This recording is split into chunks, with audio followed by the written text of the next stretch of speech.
On my way back to Brunswick from Delaware, in a few little pit stops today, a few things I had to take care of. 3 of them at the track in Delaware. I thought, although they weren't the finishes we'd hoped, 4th in a dead heat with 2 fourths and a 3rd. Obviously, I was hoping to get a bigger chunk with all 3 of those horses. You know, Emerald Tom from the outside, over a half-mile track. As I said this morning, all 3 of those horses race better on a 5/8, but it's just the hand we were dealt today. The one thing about Emerald Tom, I noticed both his stifles were shaking pretty good when he pulled up, which would lead me to believe that maybe his big growing buoyant maybe needs a little work done on his stifles. But that would have netted us maybe 3rd today, maybe 4th without a dead heat. But as it turns out, he was fair and square 4th. Supermine, I thought of the 3 of them was the only one that was a little concerningly flat. I don't know why. I know Dr. Latessa was going to scope them after. He made a little noise pulling up. You know, what is going on with him? Was it just the half? Was it the deep track? And it's really hard for me to make excuses like that for any horse because everybody has to race on that track, right? There isn't anybody that just that person or that horse races on the track. Everybody races on the track, and the track is in fantastic shape. Just some horses don't get through it well. All 3 of our horses don't do their best work on a half, so I could have just chalked it up to that. But I did want to scope him and see what was going on with him, if there was anything going on with him today. I thought, we don't generally race him first over, but I thought in the position we were in, first over and attacking, he should have been a very close second, if not a winner. Instead, he was a beaten 4th. So we'll see if Dr. Tessa can come up with any reasons as to why. And Uncle Danny, I cost us 2nd. You know, I drove the race right. I took as much starch as I could out of Chris Lem's turning his horse loose. You know, to put it in perspective, the gold final with Big Ranger went in 56 and a piece today. And Uncle Danny trotted in 56 and a piece today. Tom Largo was a winner in 55. The horse just looked bionic.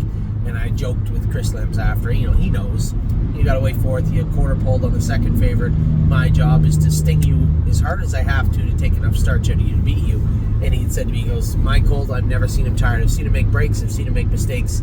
He does not get tired. I said, well, that would have been wonderful information to have before the race because my horse does get tired. And when he does get tired, he gets beat for 2nd. You know, I couldn't have done it any different. Let Ronnie go easy, remove, knowing that Chris was coming. Thank God he moved him at the quarter pole, because if he had come with him at the half, I likely would have sat up and taken him, and that could have been, well, I wouldn't have been worse than 3rd, but it definitely would have taken some more transmission fluid out of poor Danny. I'll tell you what about Uncle Danny. He's turned into the sweetest horse to drive. Ears up, understands his work. He's another one of those meat and potatoes. This is what I'll give you. Beware type horses where, you know, maybe his gas tank's not as deep as some of the other horses, but you know it going in. And that's what I loved about all the Uncle Peters we had before. Oso Pine would not, you couldn't just race him and race him and race him. You had to race him in a certain way also. And he'd race well for you.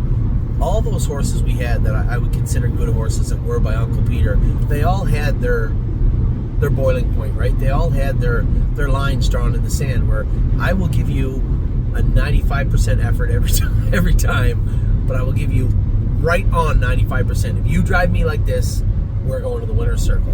And Danny strikes me as that type of horse. No faults to him today. The horse raced his butt off.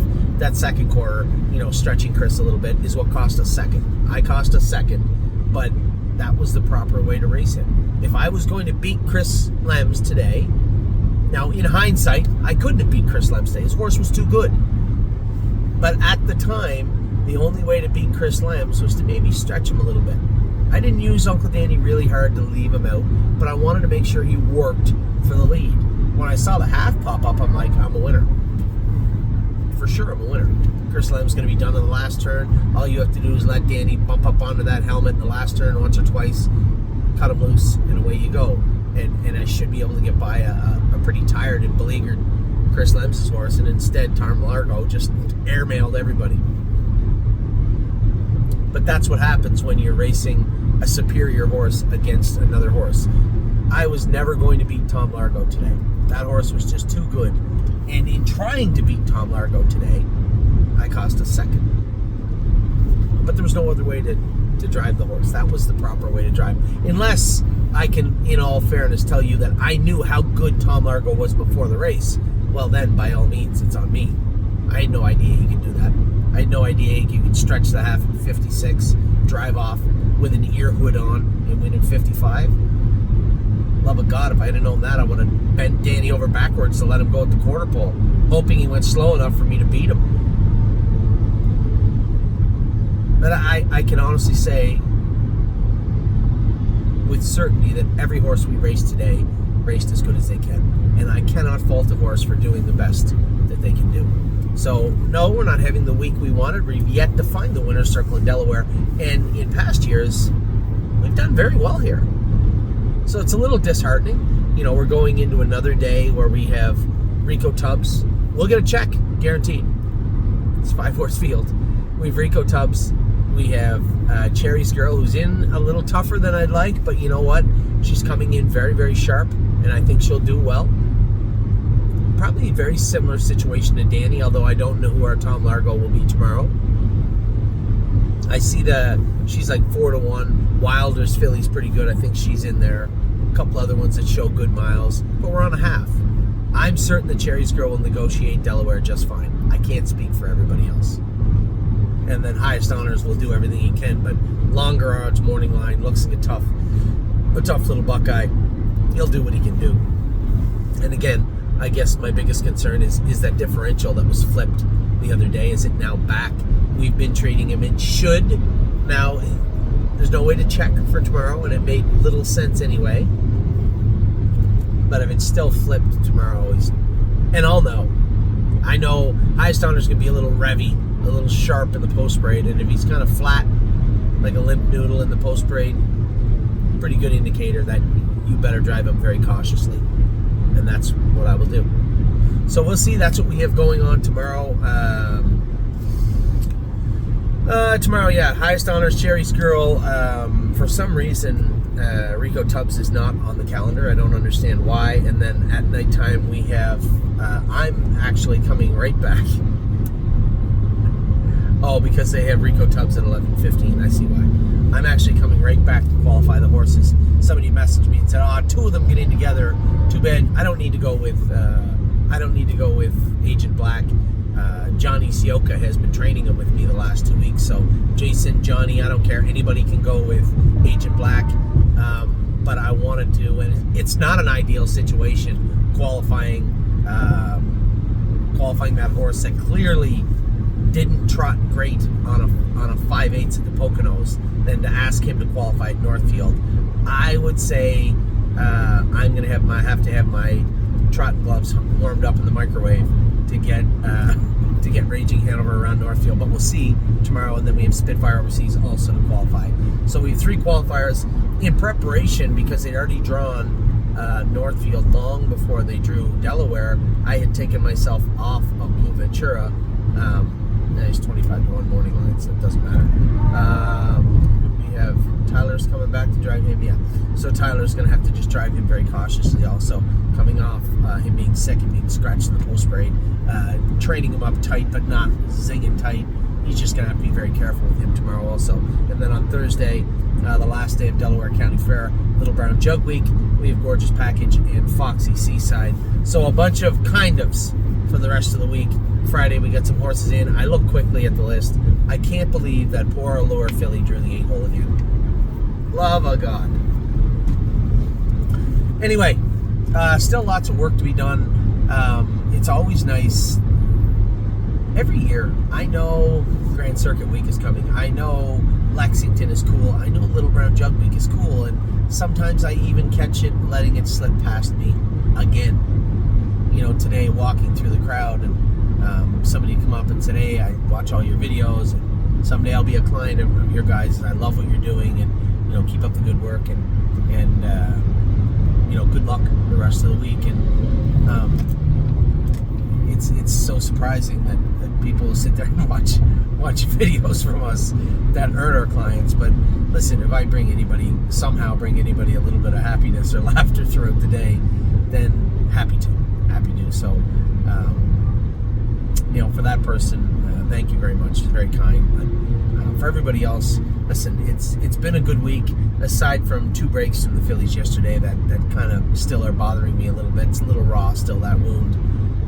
We've had a pretty good week and continue to have a good week. As I look through the list, I will bring you this. Memento Mori drew his blood today, and his hemoglobin is low, his bilirubin is high, which matches the small amount of blood we saw in the scope. We couldn't understand why. I told you guys that Arrowhead Hanover's GGT, his liver count was 88. That's the highest I've seen in 4 years. That was just eclipsed by Memento Mori's 101 liver count today. His liver was fine when he left.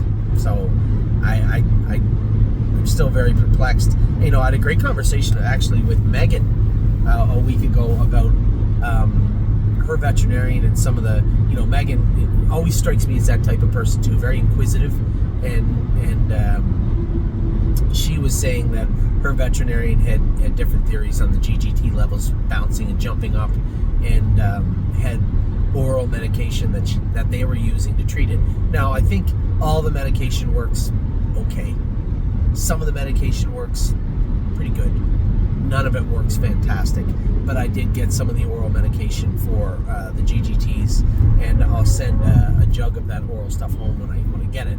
I'd ordered it when I get it for Memento Mori. So although I could have just said, the horse feels like crap, didn't race good, isn't getting around Ontario good, and just fatten him up and send him back, because that was on my mind. And that's not to say that isn't exactly what's going to happen, but I think there was a lot more at play last night than just what our eyes saw. So I'm going to try not to make excuses for Maury, but unfortunately, or fortunately, depending on how you look at it, his liver count is what it is. There's no denying that, and more than enough reason why he would have looked lost in a place last night. So there you have it. Is that beep for me?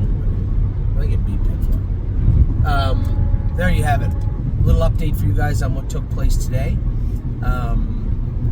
I see the shares are moving pretty rapidly. I had to turn the volume down as I was doing my video because it kept ding, ding, ding. Those were people, for the most part, I think, buying shares. So thank you for doing that. Thank you for reaching out and getting yourself involved with our Ohio horses for 2026. Looks like we got a good crew, but again, as we're finding out this summer, just train them down best they can, get them ready, and see what everybody else has waiting for you in Ohio. That's exactly what we're going to do this winter also. There'll be no more Historically Speaking, so I can tell you that on the videos of 2026. Take care. I will talk to you soon. Again, thanks for everybody for your participation in the shares, and hopefully we can get you a good look at those horses sooner than later.